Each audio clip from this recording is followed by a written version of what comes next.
The Apocalypse of Elijah, Chapter 3. The Advent of the Son of Lawlessness.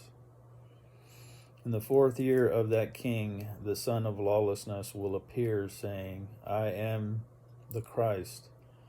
Although he is not the Christ, don't believe in him, don't believe him. When the Christ comes, he will come in the manner of the covey of doves, with a crown of doves surrounding him. He will walk upon the heaven's vault, or the dome, or the glass dome, with the sign of the menorah. Here it says cross, but down in the footnotes it indicates something that he's surrounded by. And in my notes I put in the midst of the 7 candlesticks, in a covey surrounded like by doves.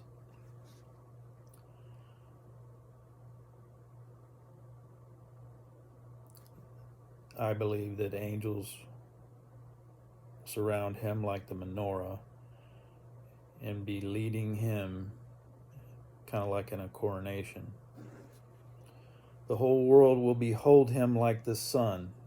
The true Messiah will be like the sun rising, which shines from the eastern horizon to the western horizon. This is how he will come, with all his angels surrounding him, in the midst of the candlesticks, in the midst of the 7 candlesticks surrounding him. But the Son of Lawlessness will begin to stand again in the holy places. In my notes on the side, I put Jesus, Zeus, Isa, Yesa, or Mahdi, or the Pope. But now that I read this with the Mahdi, it kind of makes sense, because it seems like this is going to be a Middle Eastern, Persian, Iran, Pakistan, Afghanistan, Eastern Turkey, maybe all of Turkey. Seems like there's a place in the far Middle East, Far East Middle East. And this is what the Son of Lawlessness will begin to do.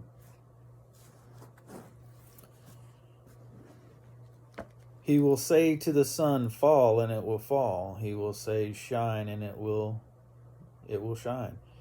He will say, darken, and it will go dark. He will say to the moon, become bloody, and it will become bloody. He will go forth with them. He will go forth with them from the sky. And I wrote Azazel, or Azazel, Isha, Mahdi, Pope, Zeus, Artemis, Apollo. He will go forth with them from the sky. He will walk upon the sea and the rivers and upon dry land. This is the Antichrist. He will cause the lame to walk. He will cause the deaf to hear, the dumb to speak, the blind to see. The lepers will be cleansed. The ill will heal. He will heal them. The demons will be cast out in the name of this Antichrist. He will multiply his signs and wonders in the presence of everyone, through his priests and prophets and his false followers. He will multiply his signs and his wonders in the presence of everyone. He will do the works which the Christ did, except for raising the dead alone. He cannot raise the dead. He may be able to fake that he's raising the dead, but he cannot really raise the dead. In this you will know that he is the son of lawlessness, because he is unable to give life. For behold, I will tell you his signs, so that you might know him. This is the Antichrist, the signs of the Antichrist. Apocalypse of Elijah, chapter 3, verse 15. He is skinny-legged and young lad. Skinny-legged young lad, having a tuft of gray hair in the front, at the front of his bald head. So it's like an island of hair up front and bald behind it.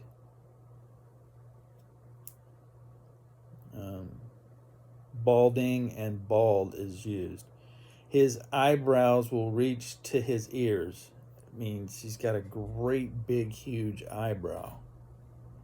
Maybe not eyebrows, but like a brow. Some men have a big thick brow that goes all the way across. His eyebrows will reach to his ears, very long and thick. There's a leprous bare spot on the front of his hands. There is a leprous bare spot on the front of his hands. He will transform himself, like shapeshift, in the presence of those who see him. He will become a young person, as a youth or a child. He will become old. He can make himself look old. He can transform himself. He will transform himself in every sign, but the signs of his head, that island and that bald spot, he won't be able to change that, but the signs of his head will not be able to change. Therein you will know that he is the son of lawlessness.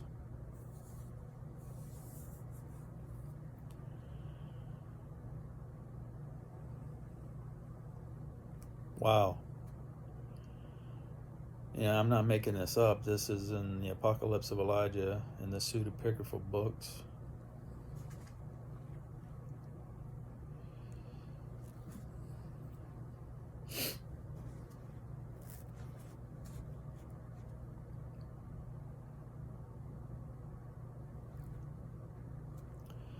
Goes on to talk about the crafty worm Azazel.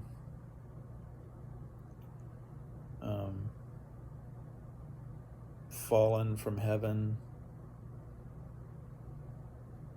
Doesn't say aliens, but I think you can understand how the alien agenda thing can play into all this.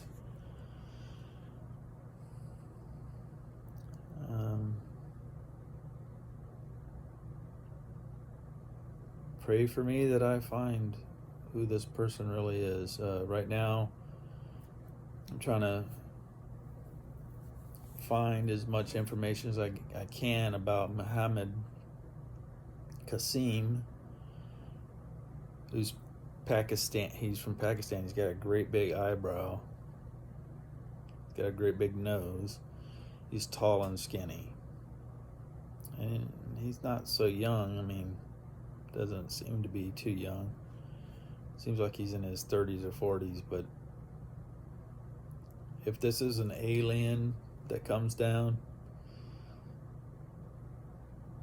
out of the sky and making it that obvious, I think we won't really have to look too hard. This guy is gonna be like, look at me, I'm the one.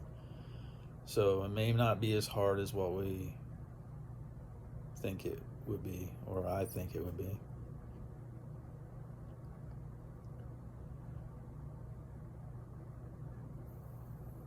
Let me skip over some of this and get back to a little bit of the description of the Antichrist. That's all right, and It goes on and talks about the virgin whose name is Tabitha will hear that the shameless one has revealed himself in the holy places, and she will put on her garment of fine linen.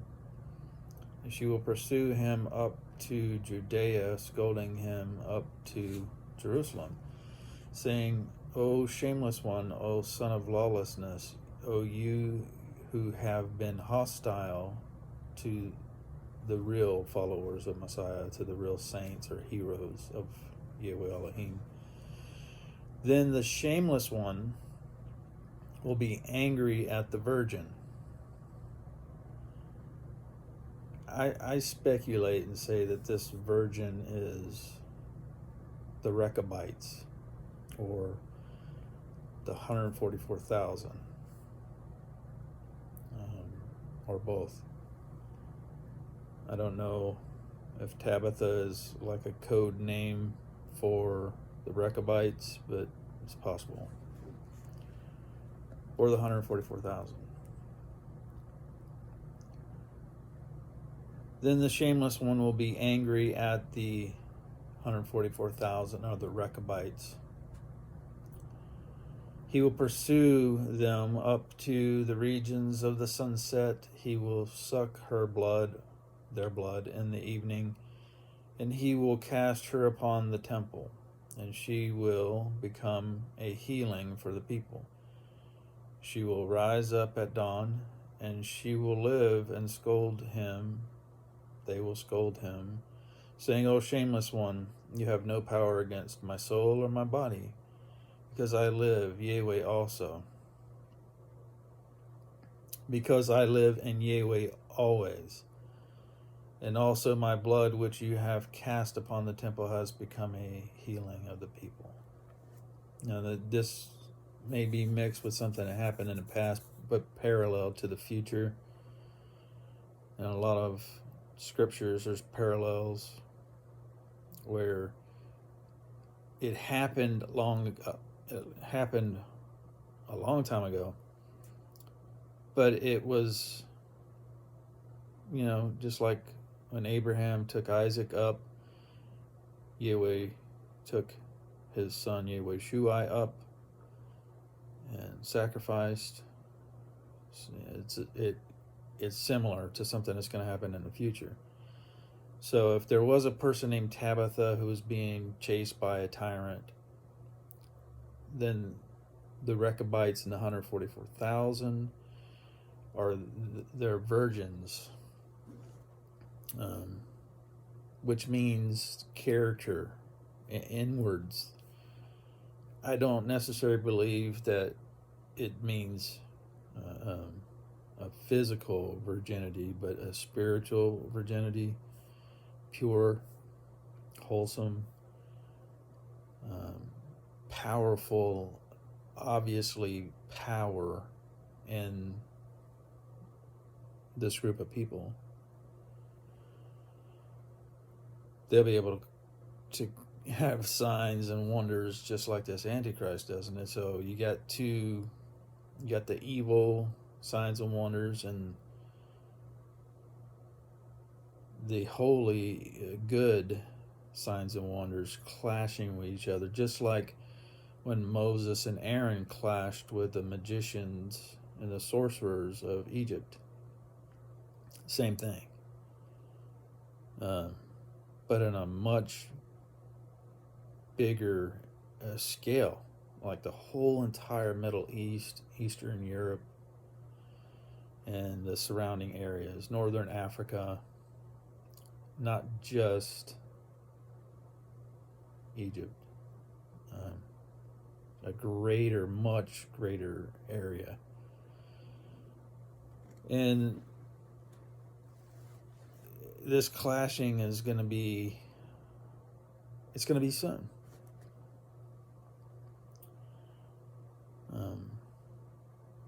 But I put down here, crafty worm Azazel is, every time you see a war, the spirit of Azazel is there. You see guns, knives, weaponry. That's the spirit of Azazel. especially when there's no good in it at all.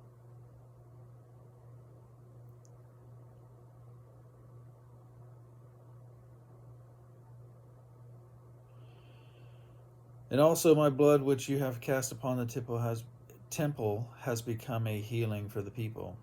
Then when Elijah and Enoch hear that the shameless one has revealed himself in the holy place, they will come down and fight with him, saying, Are you indeed not ashamed?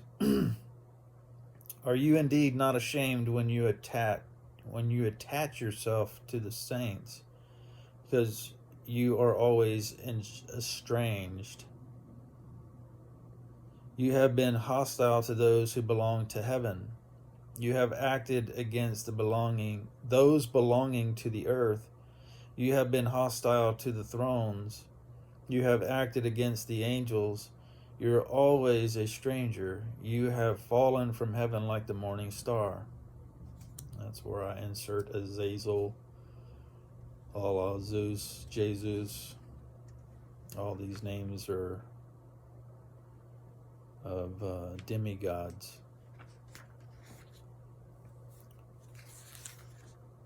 And my notes are fake Messiah against the real Messianic people, the real, like the 144,000, the Rechabites, the real people of God. You have fallen from heaven like the morning star. You were changed and your tribe became dark for you, but you are not ashamed. When you stand firmly against Elohim, you are a devil. The shameless one will hear, and he will be angry, and he will fight with them in the marketplace of the great city, and he will spend 7 days fighting with them. Could be 7 years, 7 months, or 7 days. And they will spend 3.5 days in the marketplace dead, while all the people see them. Again, that could be months, years, or actual days. But on the 4th day they will rise up, and they will scold him, saying, O shameless one, O son of lawlessness, are you indeed not ashamed of yourself, since you are leading astray the people of Elohim, for whom you did not suffer? Do you not know that we live in Yahweh? As the words were spoken, they prevailed over him, saying, Furthermore, we will lay down the flesh of the spirit, and we will kill you, since you are unable to speak on that day, because we are always strong in Yahweh. But you are always hostile to Yahweh Elohim. The shameless one will hear, and he will be angry and fight with them. And the whole city will surround them. On that day they will shout. They will shout up to heaven as they shine, while all the people and all the world see this. So we have the two witnesses, the 144,000, and the son of lawlessness. It's, it's like the OK Corral. Everybody's pulling their gun, shooting at each other. But when the smoke clears at the very end, not in the middle, but at the very end, we and the saints and the Messiah win. It looks like all hope is lost for a short period of time. And while the enemy's rejoicing and think that they have won,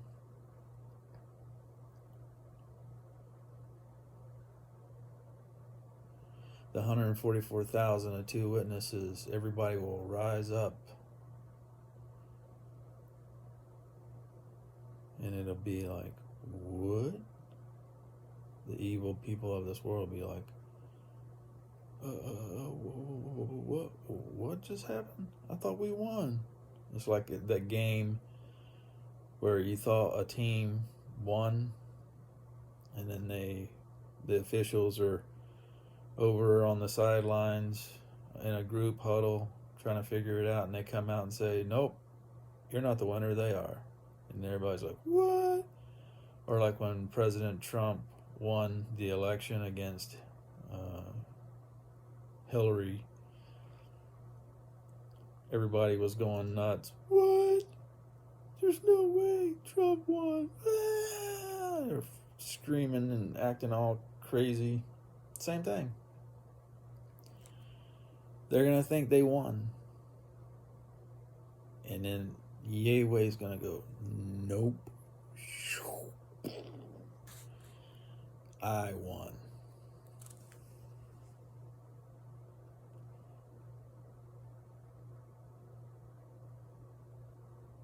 The son of lawlessness will not prevail over them. He will be angry at the land, and he will seek to sin against the people. He will pursue all the saints. They and the priests of the land will be brought back bound. He will kill them and destroy them, and their eyes will be removed with iron spikes, all kind of weird, nasty things. He will remove their skin from their heads. He will remove their nails one by one. He will command the vinegar and the lime be put in their nose. And that happened. Those things did happen in the past. But this is also a foretelling of the future, what's going to happen. There were evil kings and tyrants that did these things in the past. But again, this is a future picture of the end times.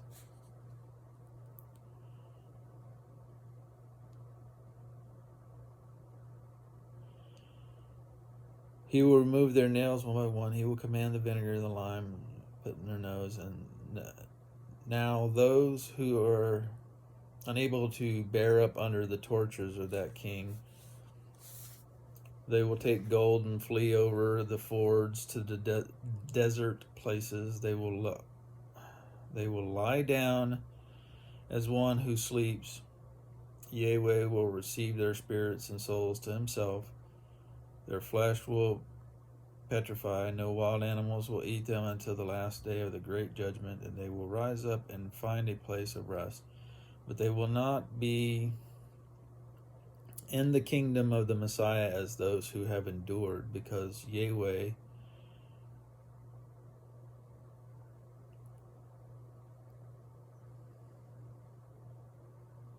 is that a broken? Might be broken when there's several dots and a space. It could be broken.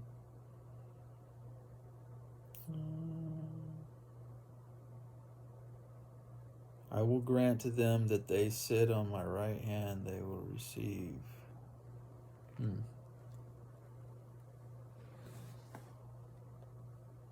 Sorry. And they will rise up and find a place of rest, but they will not be in the kingdom of the Messiah as those who have endured, because Yahweh said, I will grant to them that they sit on my right hand. They will receive favor over others, and they will triumph over the son of lawlessness, and they will witness the dissolution of heaven and earth. They will receive the thrones of glory and the crowns.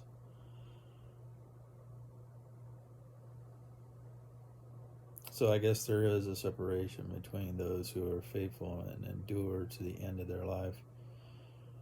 If you don't endure to the very end of earth or your life, then you may not have a special reward in the kingdom to come.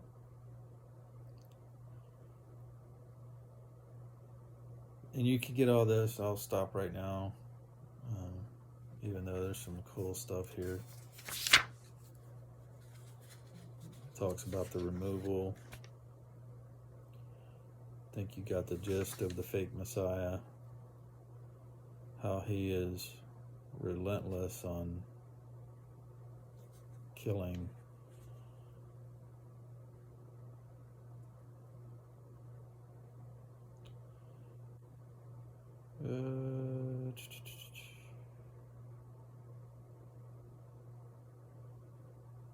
jumps back to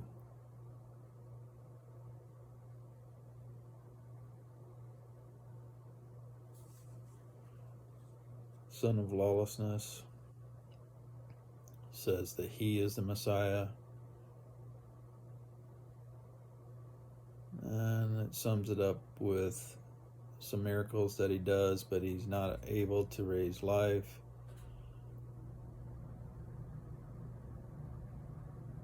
And it appears like the fiery wings of an angel. Maybe there's some angelical beings that back up this Antichrist, whether he's called the Mahdi, the Allah, or the Zazel, or the Assyrian, all these different names for the same group of people or same guy. But the character will be a tyrant. He'll be a hero to some, but a tyrant to most. Or maybe, I don't know, Islam is over 2 billion people or more. Then that could be the dominating, the caliphate was to be backed up by 2 to 3 billion people. Then that means they could easily come up with numbers of 200 million, which is the number that's used in the book of Revelation. Talking about the end. I think it's in Revelation. But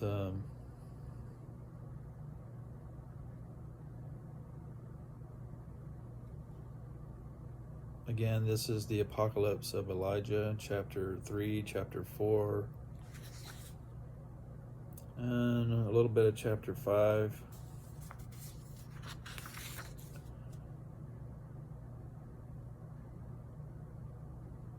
There's a lot of on that days, on that day, on that day, on that day, and that's talking about that day, the only that day of the Lord. Yes, these things did happen way back then through different kings and maybe even queens. There was one queen that controlled her husband, which was the king. But these things are all pictures of what's going to happen in the future on a bigger scale. Imagine if a person, religious leader, like this if the caliphate is supported by 2 to 3 billion Muslims. It could be just 10 or 11 countries in the Middle East, but money's coming in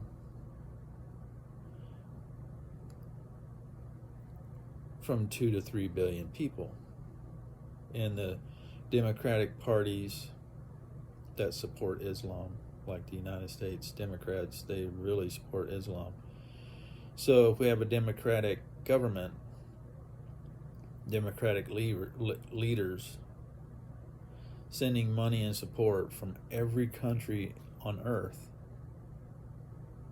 even the Muslim countries or countries that have the crescent moon and the star on their flag, which there's quite a bit, then we have all that money and all that power to buy weapons, to get ready for war. And that's what the caliphate does. It goes out and conquers, and to conquer. The white horse and the crown with the bow. That would be Apollo and his twin sister Artemis. Artemis is the moon goddess, the crescent moon and the star. The star is the sun, which is Apollo, and the crescent moon is Artemis.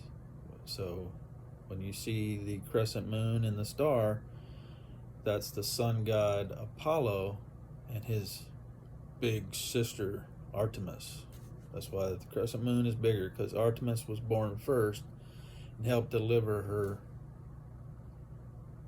brother, because they were gods. She was able to help her mother give birth to Apollo. Weird. But Apollo, that's why you see in the book of Revelation, it says Apollyon. And Apollyon and Artemis, if it was to say Artemis instead of Babylonia or Babylon, the mother of all. The mother of all is the term Mecca. The word Mecca means mother of all. It's the Mecca of industry. It's the Mecca, like Silicon Valley. It's the Mecca of computer chips or whatever. Silicon Valley. It's the Mecca. New York was like a Mecca financially in trade, and Berlin was like a Mecca. So the mother of all is what Mecca means. And the mother of all pagan religions was Artemis, Diana, Artemis, moon goddess. And the sun god worship, moon, Sunday and Monday. Sunday, moon day, Monday. They worshipped the sun and the moon. And the sun and the moon is Apollo and Artemis. They're twins. They are on the flags of all these Islamic countries.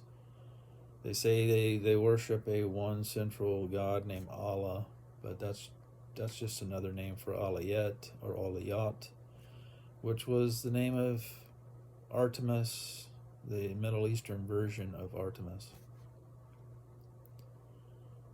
And there's so many different names for the sun gods and the moon gods. It's garbage.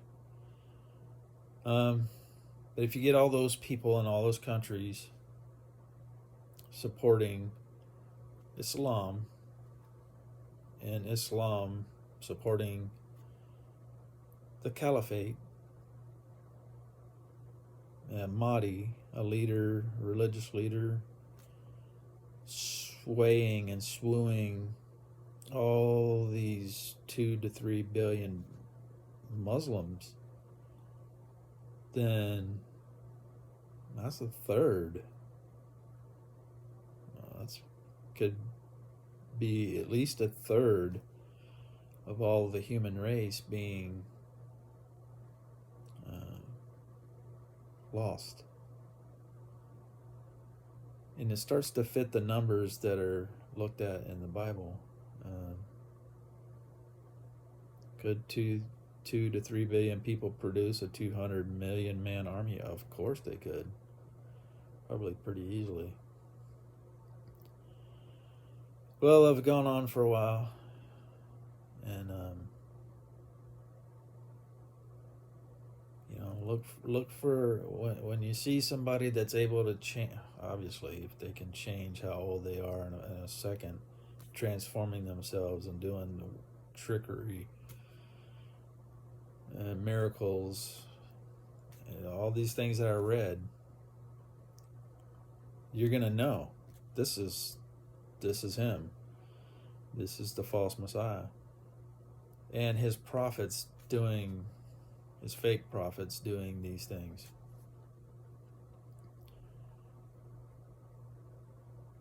The real Messiah is going to come crashing the sky dome, the vaulted sky is going to come crashing down. And he's going to be brighter than the sun in its full strength, much brighter than that. And he's going to come, and it's going to be an event that makes everybody crap their pants. Just shakes everyone, good or bad. And those who are good are going to be scared, but the fear will become overcome with joy as they realize, even though this is a terrible, nasty event, it's fine. He's finally here, the real Messiah. And it's like a woman who's gone through this terrible labor, but all of a sudden, as soon as the baby comes out, it's all, and it's almost instantly, you know, from a super tragic event to something sweet and wonderful. Hopefully, you can understand that. May all glory, honor, majesty, power, and praise be to you, Father and Messiah, forever and ever. And Yahweh bless you all. Pray for me, pray for each other. These things that I read about from thousands of years ago are starting to happen now. Take joy that you live in these last days and you're a part of it, even though it's going to be terrible. But get yourself ready to be maybe martyred or stand to the end. I really hope the best for you. Yahweh bless you. May you have the peace of the Messiah, and you have great understanding in all facets of life and of prophecy and of the movement of the Spirit of Yahweh, Yahweh Elohim, Yahweh Shua. Peace be to you.